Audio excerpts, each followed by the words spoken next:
Today, on Be Something Wonderful, how I created insane wealth without lifting a finger. I am your host, Tom Kearin, and this is the Be Something Wonderful studio of higher consciousness, where we help you level up and become the best version of yourself. Creators, good morning and welcome back to the studios of Be Something Wonderful. I got a big video for you today. This was the story of one of you, a creator, who said that he was living on couches of his friends, didn't have enough money to get his own place, was going from job to job, didn't have really any savings, just a few $100s at a time in his bank account.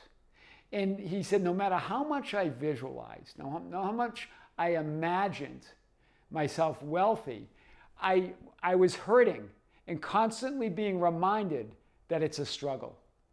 Constantly being reminded that I'm not good enough, smart enough, educated enough, lucky enough, working enough, qualified enough, or trying enough to imagine this new life. Hear this, even the idea of when he was imagining his wish fulfilled, he believed that he needed to try harder, do more. And he said there was some movement in success, some movement and success imagining the future event, or imagining that imagined end where he was wealthy, where he did have money. That I am now enough to create that insane wealth. It was always coming from the idea that he had to move from this identity. He had to improve or fix this identity that wasn't good enough. So he would take courses, or he would search another job, or he would work on trying to get more qualifications. But it never feeling like enough. Right? And then he said he discovered Be Something Wonderful in Neville Goddard's teachings about imagining in a state akin to sleep, about assuming that you're already that person you desire to be. He goes, after trying it all, right? I discovered Be Something Wonderful in Neville Goddard's teaching after trying it all. With moments of manifesting money to pay rent or get by, he eventually moved from his friends' couches to a small apartment. But he said the tipping point was this. I want to share this with you. The tipping point for him was the realization that I was remembering myself in my life wrong. And therefore, I was wrong about everything. Do you see it that he was cut? And it even is here in his comment that I was constantly being reminded that it's a struggle.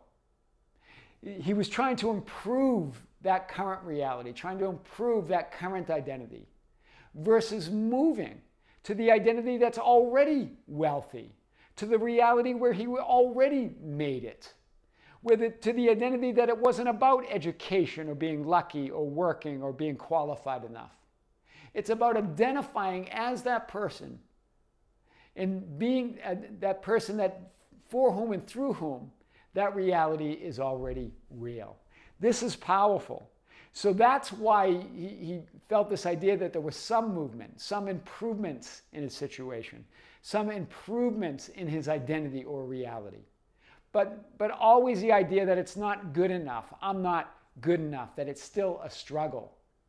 Instead, he decided, he pointed some videos that we've talked about on the channel, that I remembered it wrong, that if you're not imagining yourself as already being that person you desire to be, already being in that reality, for whom and through whom that wealth is already real, then you're imagining it or remembering it wrong. Because all possibilities exist, all images, remember, you're always remembering who you are. He was just remembering some identity that he needed to fix, that he needed to get, that needed to feel good enough to be that wealth. I want to show this today. So he goes, I was trying to visualize a future where I'm no longer not good enough. Hear this. I was trying to visualize a future where I'm no longer not good enough.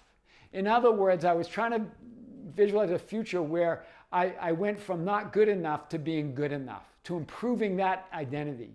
But you don't change any script or any reality or any identity. You move to the identity or reality where you've always been good enough. That's what he was saying here. I was trying to visualize a future where I'm no longer not good enough. In other words, trying to change the script or the identity and reality of not good enough. not smart enough, not rich enough, not working enough. That possibility exists, but that's one infinite identity or reality or image or memory of who you are. But all memories exist. Remember what memory is. It's a mental image.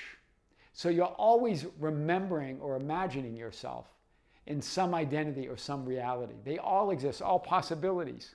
All images, all scripts, all identities, all realities, or mental images, or potential exist. Stop trying to change any one image or memory and create a new memory that already exists. He really loved the videos that we did on I Remembered It Wrong, on the movie Solaris, with that character Chris Kelvin in the remake in 2002, I believe, right, with George Clooney, where towards the end of the movie, he's back to Earth, right? And he's saying that I was haunted by the idea that I remembered her wrong. He was remembering his wife who died by suicide and all the problems they had. He's remembering things. Remember, when we're not remembering reality as we would like it to be, we're not remembering ourselves as we would like to be, we're remembering it wrong, because a memory is just an imaginal act. It's just an image. You exist in all possibilities, all memories, all images, all realities. And so stop trying to change any one image or any one memory and decide who you are. This is what he says. Once I remembered that version of me that's always been enough, hear this, always been rich, always been successful, while allowing that not good enough version of me or versions of me to exist, the struggle ended. It was easy. He says, I didn't lift a finger. What happened is he had a small inheritance, right, that him and his sisters shared. Right? That small inheritance, and then a friend of his who has been talking to him about investing in apartment buildings for a long time now, a couple years now, has been talking to him. He never felt that, that's what he wanted to do, or that he had money to do it, or that he believed in himself, decided to do it. And now he's experiencing the wealth that he always wanted, right? From that series of events. Right? It's from him ending the struggle. Right? He didn't lift a finger. That's why Neville Goddard says, we will not have to lift a finger and make it so, for it already is so. It was always so. I like what Neville Goddard's saying here. In other words, that memory or mental image of that specific identity or reality where you've always been wealthy has always been so. To think that you've got to do something to make it happen with more education or more working harder, those are all concessions to the experience, to the physical experience. That reality already exists. And you can move to that when you remember it righteously, when you remember yourself as you would like to be, not as you appear to be, not in realities that are not your preference, right? Your imaginal scene of you living in the end of your ideal life and identity is a memory of what is already so. This is big. Your imaginal scene, your visualization, your assumption that you're already that person you desire to be, in his case, wealthy and living that and feeling the freedom of having money flowing to him and through him, as source, is already so. You don't have to lift a finger. That's what Neville Goddard meant. It doesn't mean you're not going to do things. It's not about what you do or don't do, or the actions that you take or don't take. It's about being that identity for whom and through whom that reality is real. It's about remembering that identity, remembering that you're all identities, that you're all possibilities, and then choosing that identity of your preference. And it's a powerful idea that he goes, what really resonated with me is making my imaginal scene a memory. Because he talked about a video where I talk about that we believe in what we remember. We believe in our past, right? We believe there's a past to remember. And we believe that's the truth of reality. But really, it's just one possible memory, one possibility of who you are right now. You can remember anything. And that really resonated with him. He said, when I moved to the idea that wealthy me already exists, it's already a memory of a reality that already exists, already a memory of an identity that exists here and now, that I can remember it the way I want it to be, and that it must be. This is what happened. And I love this quote from Neville Goddard. We really talked about that idea of not lifting a finger. Since he said that, those were his words. We will not have to lift a finger to make it so, for it already is so. It was always so. Wow. Right? It's always so. Your imaginal scene of who you desire to be, living in that end of your life and your identity, is a memory of what is already so. It's already there. It's not in the future. Right? Remember, the past, present, and future, they're all memories that you can remember now. It all exists now. Creation's finished means it all exists, it's all possible identities, realities, images of you exist now as mental images, or in other words, as memories. This is powerful. So, the idea here, this is some of the things he was talking about. The idea that I was remembering myself and my life wrong created an overwhelming sensation of love and gratitude for all versions of me. Wow. Hear the realization. He moved to this realization that I was just remembering it wrong. And like that character in the movie Solaris says, and somehow I was wrong about everything. That when you remember yourself and your life and others wrong, you're wrong about everything. And there's an overwhelming sensation then that he felt of love and gratitude for all versions. Because now he's creating the memory of his ideal, of who he really is, who he really wants to be, right? That highest ideal of always being wealthy. That's powerful. Remembering it wrong is the assumption that you are limited, that you are separate, and that you are separate, and that you are one of these experiences or one of these identities. You're not any one identity or any one experience or any one memory or any one image. You're all memories. You're all images. You're all possibilities. One superimposed over another. That you're the totality, the multidimensional being that's all of those things. Then seeing yourself or experiencing yourself through some vantage point or viewpoint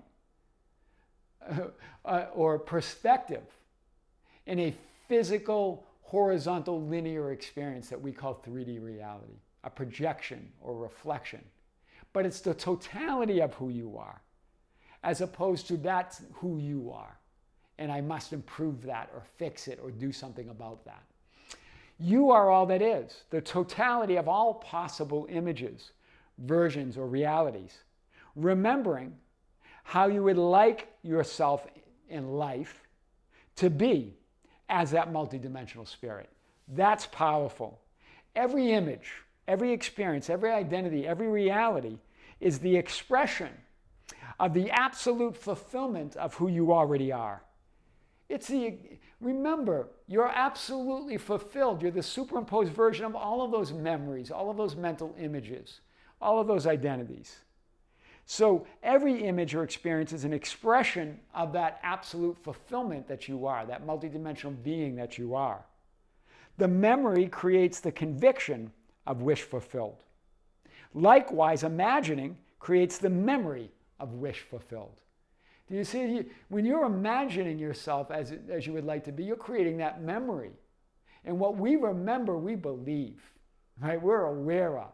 So everything's a memory. That's powerful. So when you imagine your wish fulfilled in your desired end, you're remembering that identity and reality where you have always been insanely wealthy and successful. Wow. You're creating that memory that already exists. But you're saying, this is who I am. This is who I remember myself to be. And that's all done in the here and now. That's powerful. I really want to get to this idea. So So this idea of memory, remember, you are all that is. I am is all that is. Before Abraham, I am. Before all memory, all images, you are that multidimensional, you are that awareness within which all memories, all images, all identities take place.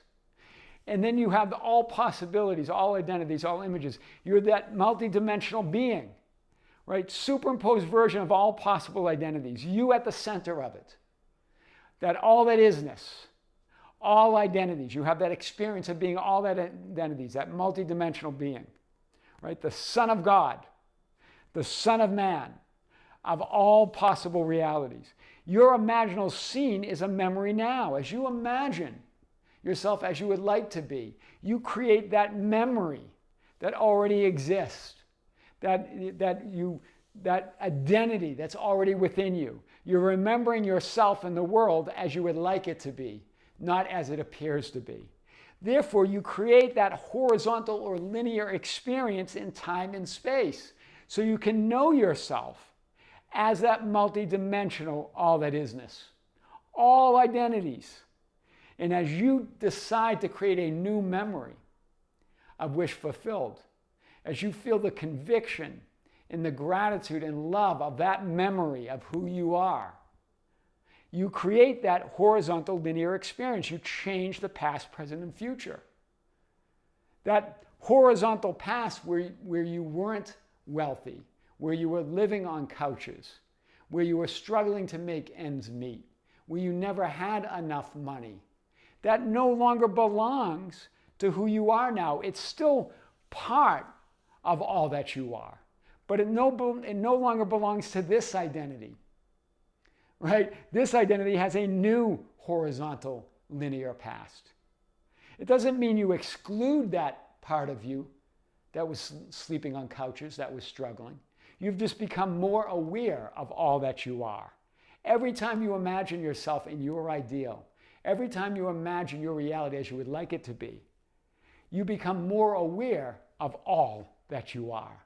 That's powerful. And you create that horizontal linear experience that's always changing. Yes, it appears solid. There's the solid. That past appears solid and unchangeable. That present appears solid and consistent. The future appears solid and to never come. Right? The future where it always seems out of reach. But you're creating it all right now in the now moment. That's how I created insane wealth without lifting a finger. How did he do it? He created the memory. Not just an imaginal scene of what he believed is going to happen or unfold in the future. He decided that imaginal scene of that identity, of him living that wealthy life, is a memory right now of who he is. And when he creates that memory, you create that gratitude and conviction for that life that you are now, for that identity, that image, that memory of who you are now. Then it must be and unfold as your physical 3D linear experience. I am your host, Tom Kearin, and this is the Be Something Wonderful studio of higher consciousness, where we help you level up and become the best version of yourself. Creators, thank you. Thank you for being with me. Thank you for liking and sharing and commenting on the videos. Thank you for being part of our Facebook group, the ambassadors at facebook.com/groups/Be Something Wonderful, for joining us on Instagram and Twitter at Tom Kearin, TikTok at Be Something Wonderful, and for being part of our membership channel. We have another live stream that we're going to plan exclusively on the membership channel. Our next live event will be announced shortly. If you're a member, join us. If you're not a member, join us. It will be I think our 10th event of the year, because we had 2 in August. So this is going to be powerful, and join us, though, guys. If we're going to be answering your questions that you're sending to us at info@besomethingwonderful.com, and also answering your questions live on the chat in the live event, in the live stream. This is exclusively on the Be Something Wonderful membership channel. If you're a member, join us. If you're not a member, just check out the link below. Creators, with great love, with great light and infinite gratitude, this is Tom Kearin here in the studios of Be Something Wonderful. Until next time, we'll see you soon.